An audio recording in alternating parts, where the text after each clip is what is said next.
lahat ng supporter ko, January 15 po. January 15 po ang... Mukhang nagpapaalam na.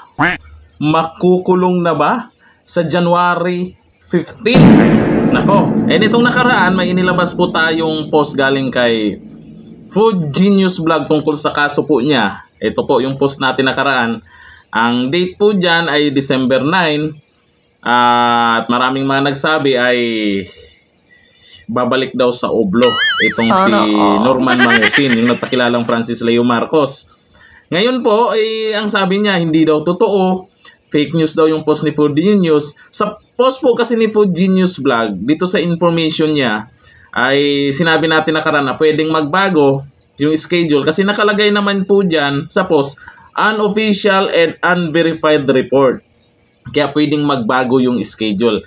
Ayun nga po, galing mismo sa kanya, ito ang sabi niya. Ngayon, ako ho, sa lahat ng supporter ko, January 15 po. January 15 po ang promulgation nung huling-hulihang kaso natin. Kaya po ay ite-televise natin, naka-media po. I-media po natin. Ite-televise po natin. Huwag kayo nagpapaniwala sa mga budol-budol. Nako.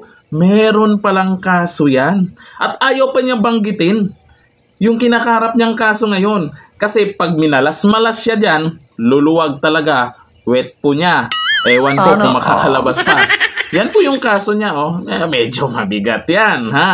Kaysa doon sa nakaraan na kung saan ay tinatulan po siya ng guilty. Ilang taon lang naman yun. Pero ito, mabigat-bigat to. At mukhang may pagpapaalam pa. Para sa akin pabor naman sa kanya na nagbago yung schedule o ginawang January 15. Kasi naman magpapasko.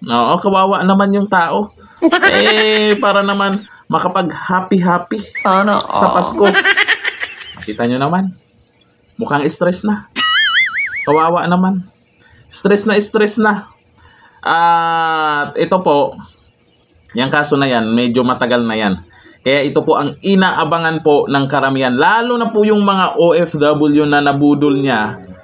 Ito po, inabangan din po.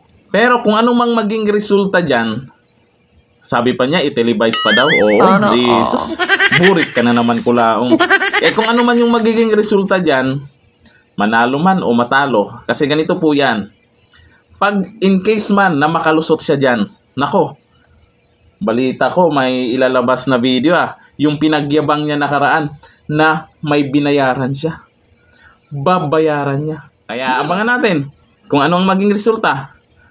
Pero, pag minalas-malas siya, Norman Mangusin, yung wet po mo, ihanda mo na. Hanggang dito na, thank you. Bye-bye.